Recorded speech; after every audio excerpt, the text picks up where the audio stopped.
BMW, what else? I guess BMW does, do they? I guess they do, probably, yeah. What else? Anybody else? Any other companies you know of that have shares? Apple? What else? Google? Toyota? Right? All these companies have shares. What does it mean? Why do they use the word share?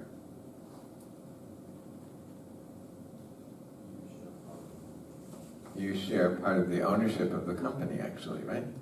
You actually own part of it, right? So sometimes they even let you make certain kinds of decisions. They let you vote. Okay? So that's the stock market. Stock market is where you actually buy part of the company. Okay, but then there's something called the bond market, which is different, or bonds, which is different. What's the difference? A bond is just like a loan. So when you buy a bond from Toyota, like you could buy a $1,000 bond. So basically you're loaning them $1,000. And they promise to pay it back in the future with interest.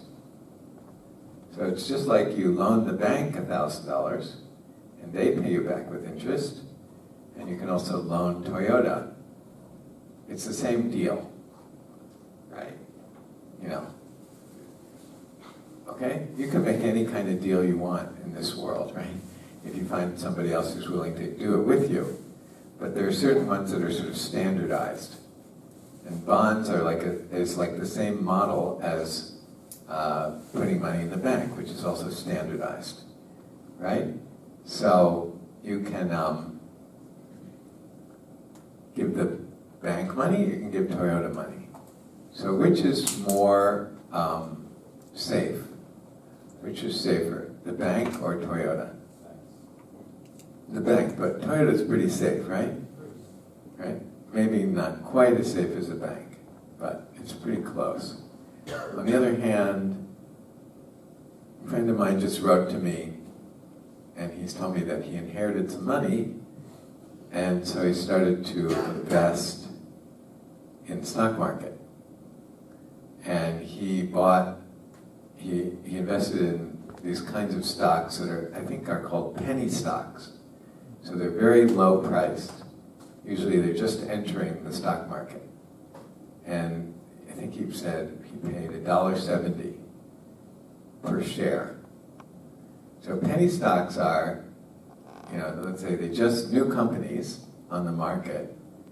The thing is that, they can grow, in order to triple your money, all it has to do is go up a few dollars, right? From $1.70 to $5, you've tripled your money, basically, right? So it only has to go up a few dollars, but they also go out of business, or, fairly easily, so they're risky. But he didn't call it a penny stock, actually, but he told me the price was $1.70, I think. And it was a kind of a drug company.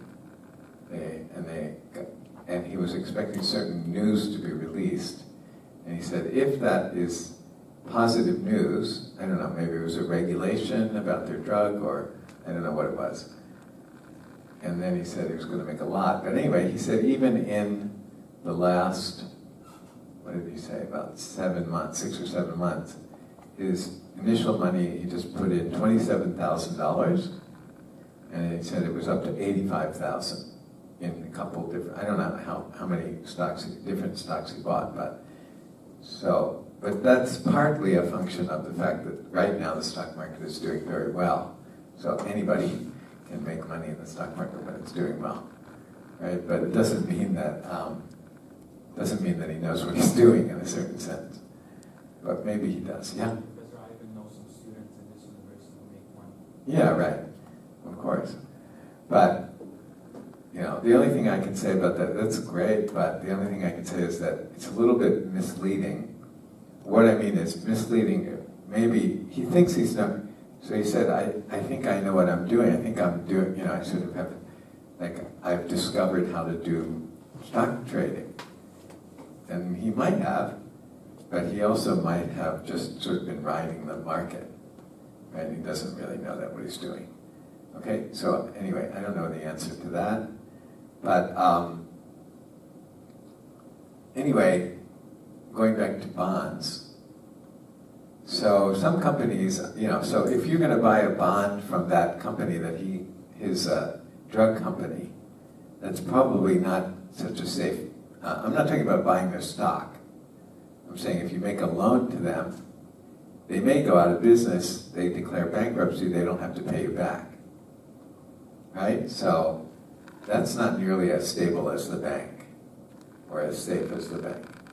Okay? But anyway, that's what a bond is. So a bond is not buying a share or a part of the company. It's just getting some interest from them, giving them a loan and getting interest. Okay?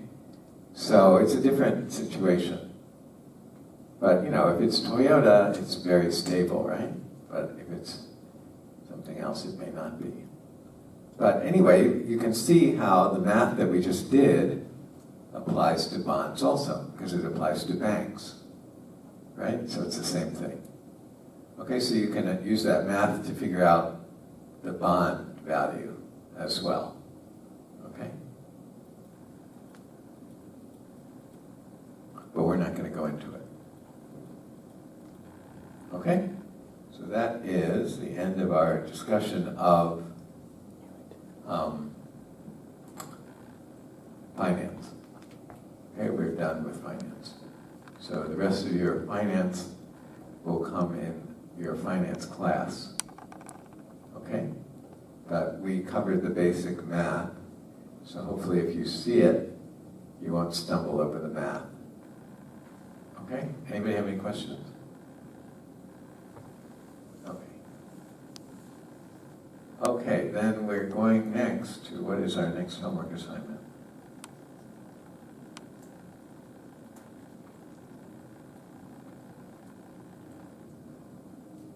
So this one called limits, the concept of limits. So if you look at the homework, you'll see that we don't do any more finance, and we go all the way to here. Everything is calculus. Okay, we are not doing any more finance. Okay, so say goodbye to finance, say hello to calculus. All right?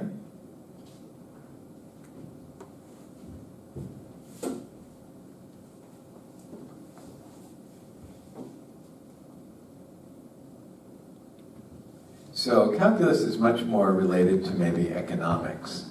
Finance is, slightly different than the topics that you cover in finance are different than they are in economics.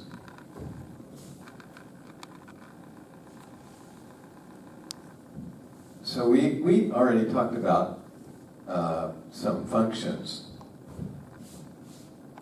called revenue and cost and profit, right?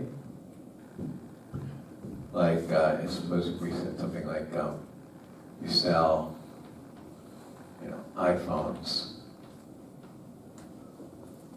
say,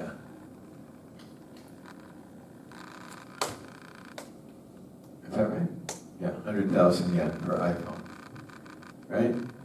So, so the revenue has an X is the number of iPhones that you sell.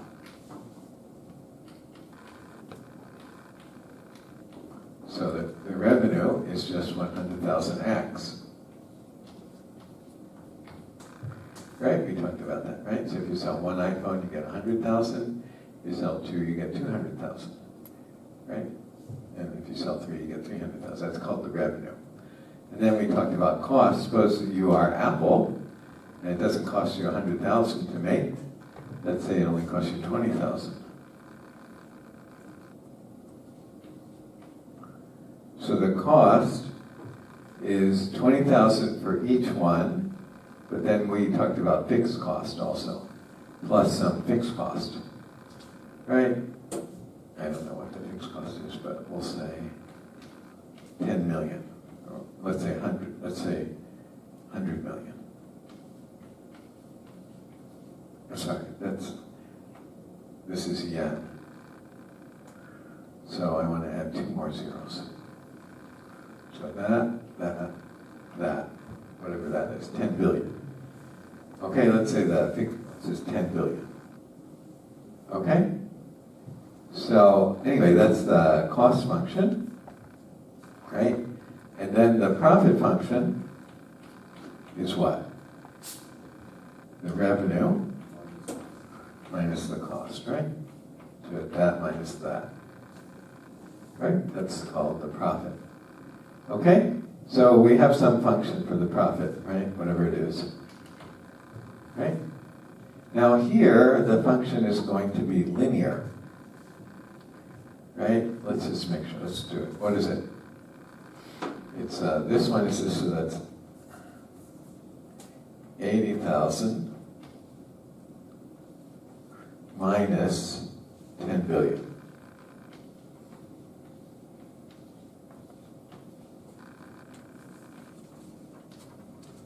Right? So that's the profit function. So that is linear, right? Okay? Everyone agree? But oftentimes we want to be able to deal with nonlinear functions. So in this case, I just made this very simple, and it was linear. But let's suppose that the profit function was not linear, and let's suppose we had a picture of the profit function that looked like this. So that's not linear, right? So maybe, does that make sense? Actually, profit could be negative. But let's just, for simplicity, let's just say that's what it looked like. Okay? Okay, now one other idea that I should mention, and that is, suppose you have a graph y equals 2x plus 3. So what's the graph of that look like? So it has a y-intercept of 3, right? When x is 0, y is 3, right? So here. And it has a slope of what? 2, right? So looks like this. Right, it's just forget about this picture for a moment. I just want to review one concept here.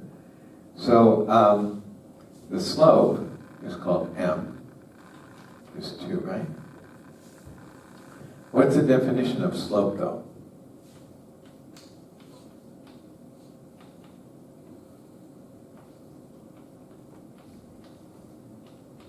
Right? It's the change in y of the change in x, right?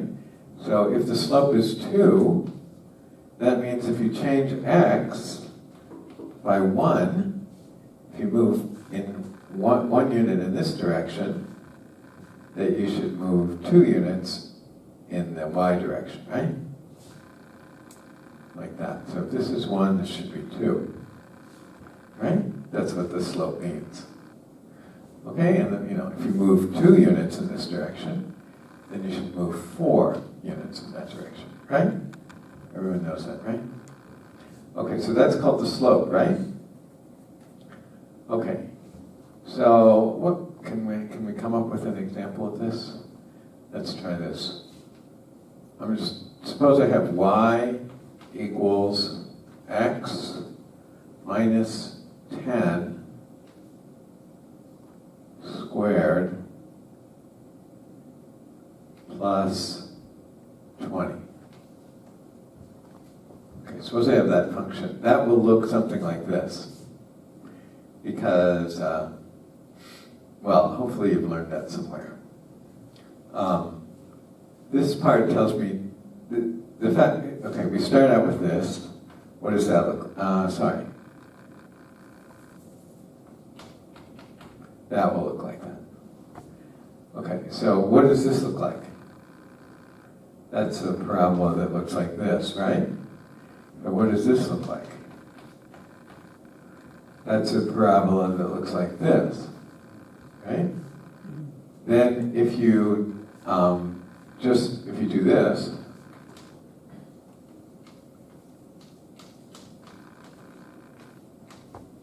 how does that change from here? So when is this highest? When x is 0, right? Everywhere else it's below the x-axis, right? When is this highest? When x is 10, right? Because when x is 10, the inside is 0, right? So when is it highest? When x is 10. So it moved, the highest point moved over by 10, right? Okay? But it would be like, but this one here would look like this. Like that, right? And then if I add 20 to it, I'm just shifting it up by 20. Okay, so this is approximate, this can be maybe this picture. Okay, so suppose we had that picture, and suppose that represented our profit. Suppose this was our profit. Just pretend. Okay? So I could say, okay, remember I said, what's the slope of this line? We said it was 2, right? We constructed it to be 2. Okay?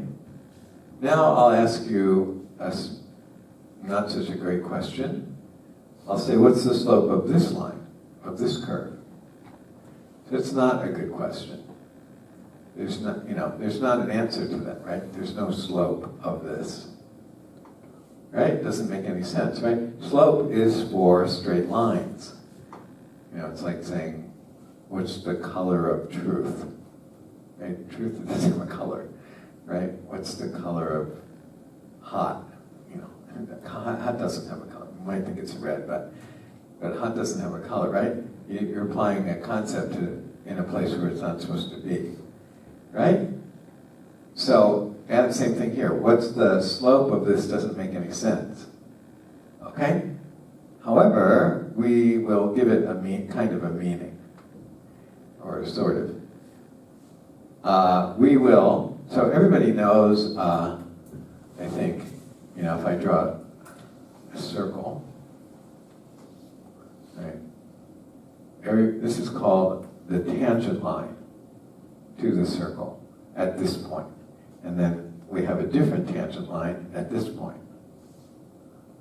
Right? At each point we can talk about a tangent line. The tangent line is where it touches the circle in only one place. Okay, it's a line that touches the circle in just one place. That's called the tangent line. And we can easily imagine tangent line here, or here, or here. Right? So we could say, what's the tangent line there? So some tangent line. Right? Now that is a line. Right? That's a line. I used the word tangent line. That's a line. So, and then you can certainly ask, what's the slope of that? That's not a bad question. Okay? Or I could ask, what's the slope of the tangent line here? That's also not a bad question. Right? Those questions make sense. Now, finding the slope is not easy, and maybe you can't do it. Maybe you can't do it. Let's say, going back to this specific example, so the highest point, so let's go to x equals 15. Okay, x equals 15 might be like here.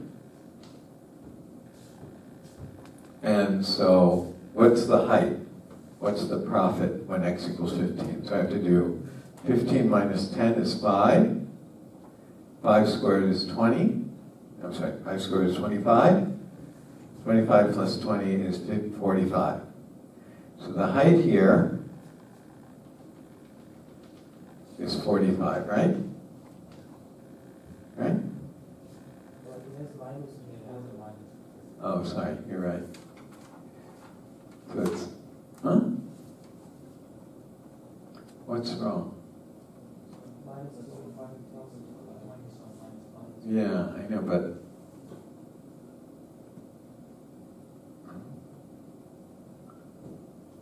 Okay, I guess it's, okay.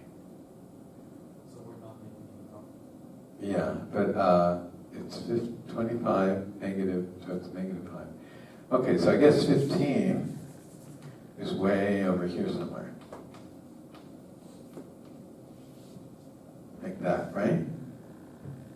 Okay, so let's just say, still, there's 15, so the height is what?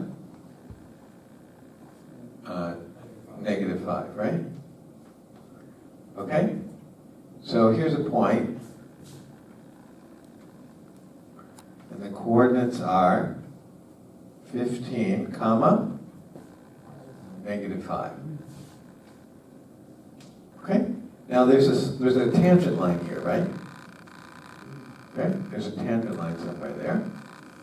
And I could ask you, what's the slope of that line? That's a fair question.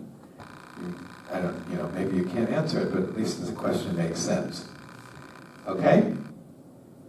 Now, usually to find the slope of a line, we need 2 points. If we know this point's coordinates and this point's coordinates, then we can find the slope, right? If you have the coordinates of the 2 points, you can find the slope. But here we have a different problem. We have only 1 point, but we have one more piece of information besides the 1 point, and that is that it's tangent to the curve. So if we only had one piece of information, which is if I said find the slope of the line there is no one line there, so that doesn't make sense.